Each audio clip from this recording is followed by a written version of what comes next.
හයිබෝවන් ඔන්න නිවාඩු පාඩුවක් හම්බුණා තවත් සංචාරයක ආරම්භය. අපි ඉන්නේ උලන්දාව ඔය උඩ. ඔන්න නිවාඩුවක් හම්බෙච්ච ගමන් රස්තියාදුකාරයා පැන්න එළියට මොනරාගල හුලන්දාව ඔය එක පැත්තකින් කහම්බාන්ටත් අනිත් පැත්තෙන් මාලිගාවිලටත් ඉවුරු මායින් වෙලා මේ ගලාගෙන යන්නේ කුඹුක්කන් ඔය හම්බෙනකන්. ඊට පස්සේ කුඹුක්කන් වලට මේක එකතු වෙලා තමයි මුහුදට ගලාගෙන යන්නේ. ඉතින් හුලන්දාව ඔය පහු කරගෙන අපි මේ ඇදිලා යන්නේ මාලිගාවිල පැත්තට. මාලිගාවිලට කුඹුක්කන පැත්තෙන් එන්නත් පුළුවන්. මේ මම යන්නේ කහම්බාන පැත්තෙන්.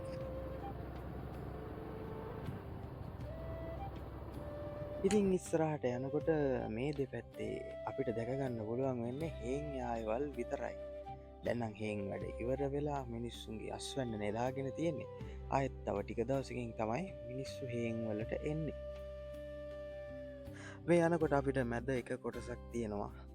අපිට සිග්නල් සම්බන්ධතාවයක් නැහැ, විදුලි සම්බන්ධතාවයක් නැහැ. හරිම දුෂ්කර පැත්තක්. ඉතින් මේ වියලි කලාවනේ කොහොමත් දුෂ්කරයි. ඔන්න පේනවද ලස්සන කුරුල්ලෝ ඒ වගේම කඳු පන්ති වලින් වට වෙච්ච මේ පැත්ත වියලි වුණත් හරිම ලස්සනයි. ඉතින් යමු සොඳුරු සංචාරයේ ඉස්සරහට අපි අපේ ගමනාන්තය වෙන මාලිගාවිල දිහාවට. මේ 2026 ජුනි මාසේ වල මාසෙකින් එකමාරකින් වගේ ඌවට වැස්සක් ලැබිලා නැහැ හරි හැටි. ඉතින් මේ වියලි කාලගුණේ හරි අමාරු රසයක් ගෙන දෙනවා. ඉතින් මේ වතු මැදින් ඔන්න අපිට හම්බුණා පොල් වත්තක්. ඒත් එක්ක මෙන්න තියෙනවා පොල් කෙසෙල් මැද හදපු බටු කොටුවක්. මේවත් බලාගෙන අපි මේ ඉස්සරහට ඇදිලා යන්නේ මාලිගාවිල දිහාට. දැන් අපි බොහොම කිට්ටුයි සද්දාතිස්ස වැව ළඟට.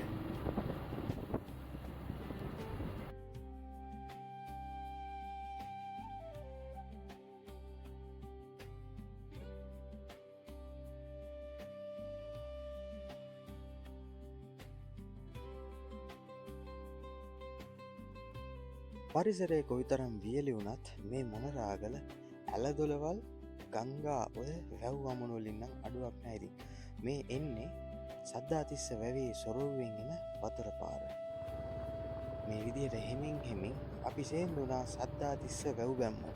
යමු ඉස්සරහට මේ වැව ගැනත් පුංචි කතාවක් බලන්න. මම දැන් ඉන්නේ මොනරාගල මාලිගාවිල සද්දාතිස්ස වැව ගාව. සද්දාතිස්ස වැව කිව්වට මේ හැදුවේ දප්පුල රජතුමා.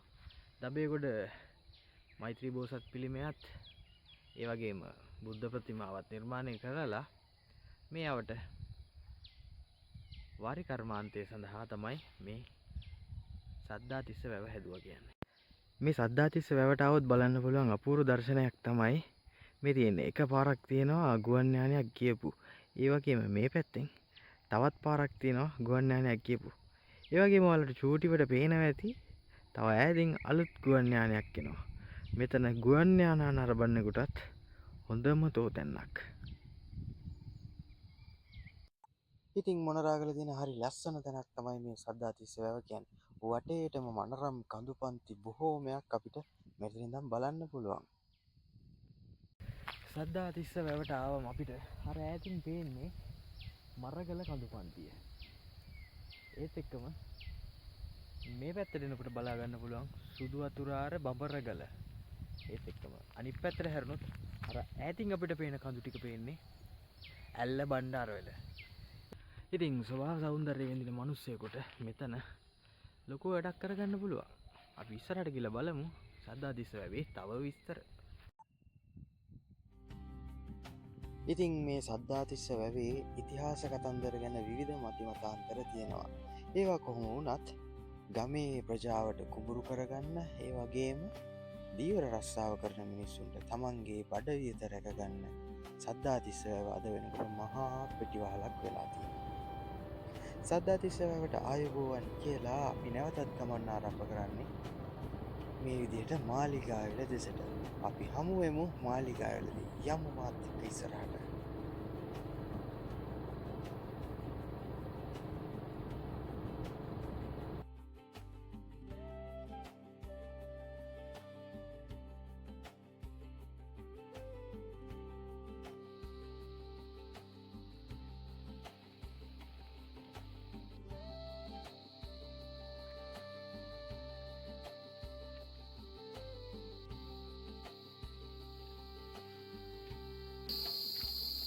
ඔන්න මං ආවා මාලිගාවිලට. මාලිගාවිල බුද්ධ ප්‍රතිමා වහන්සේ බලන්න තමයි දැන් මේ යන්නේ.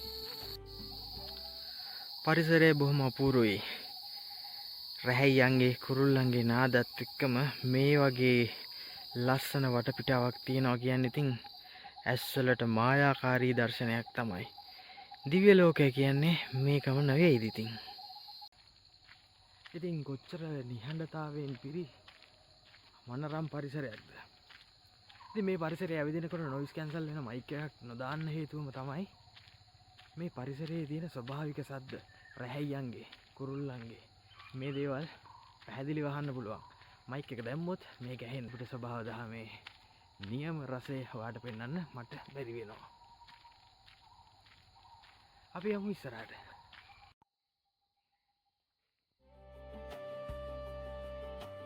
මේ තමයි මාලිගාවිල බුදු පිළිම.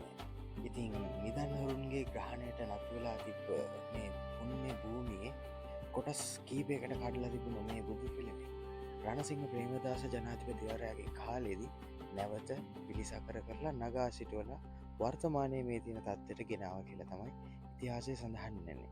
ඒ ඇරුණම ඓතිහාසික වැදගත්කමකින් යුතු කරුණු රාශියක් මේ සම්බන්ධව තිබ්බත් නිවැරදිව සනාථ කරගත හැකි මූලාශ්‍ර කිසිවක් මා සතුව නැති හින්දා මම ඒ ගැන පසුව වීඩියෝ එකකින් කතා කරන්නම්.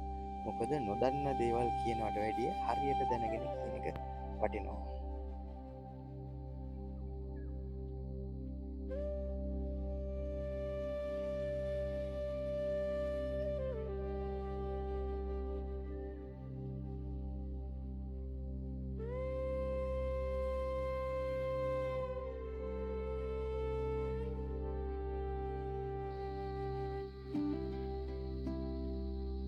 බුද්ධ ප්‍රතිමාව නරඹලා ඉවර වෙලා මම මේ යන්නේ ඉස්සරහට දඹේගොඩ මෛත්‍රී බෝසත් පිළිමය බලන්න. ඉතින් මේ නාථ දෙවිඳු එහෙම නැත්නම් ශ්‍රී අවලෝකේතීශ්වර දෙවියන් හෙවත් මෛත්‍රී බෝසතාණන් වහන්සේගේ පිළිමයක් කියලා තමයි සඳහන් වෙන්නේ. ඉතින් මේ මාලිගාවිල බුදු පිළිමේ තියෙන ඉතාම වටිනාම ස්ථානයක් තමයි මේ.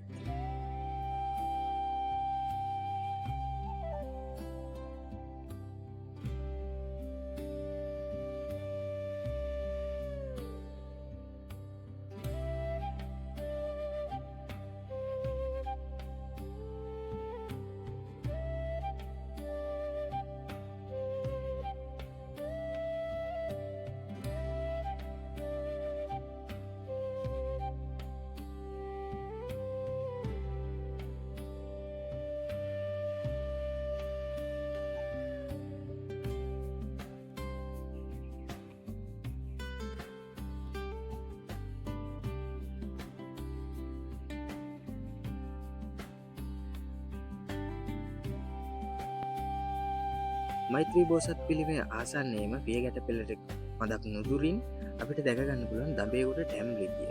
මේ ටැම් ලිපියේ සඳහන් වන විස්තරත් ඒ සම්බන්ධව ඉතිහාසයත් ඒ සඳහන් පුවරුවේ මෙන්න මේ ආකාරයට සඳහන් වෙලා තියෙනවා. ඉතින් මෙතනින් අද අපේ ගමන නිමා වෙනවා. තවත් සොඳුරු සංචාරයකින් මුණ ගැහුමු.